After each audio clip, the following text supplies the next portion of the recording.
പലപ്പോഴും തിരുത്തണമെന്ന് ആഗ്രഹിച്ചിട്ടുള്ള ഒരു കോൺസെപ്റ്റാണ് trainers, coaching ഒക്കെ എടുക്കുന്ന കോച്ചസ്, ട്രെയിനേഴ്സ് ഒക്കെ നിരന്തരമായി പറയുന്ന ഒരു കാര്യമാണ് നിങ്ങൾ ലൈഫിൽ നല്ല വാല്യൂ ഉള്ള മനുഷ്യനായിട്ട് മാറണം എന്നുള്ളത്. സത്യമാണ്, നമ്മൾ ലൈഫിൽ നല്ല വാല്യൂ ഉള്ള മനുഷ്യനായിട്ട് തന്നെ മാറണം.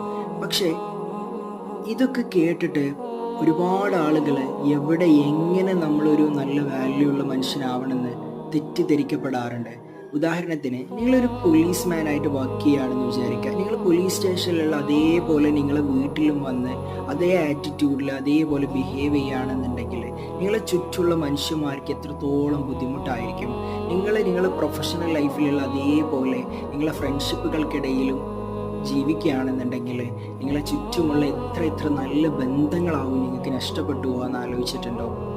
അതാണ് കുറേ വാല്യൂ നമ്മൾ കീപ്പ് ചെയ്യുക എന്നുള്ളതല്ല, നമ്മളുടെ വാല്യൂ എവിടെ എങ്ങനെ അപ്ലൈ ചെയ്യുന്നു എന്നുള്ളതിലാണ് കാര്യം.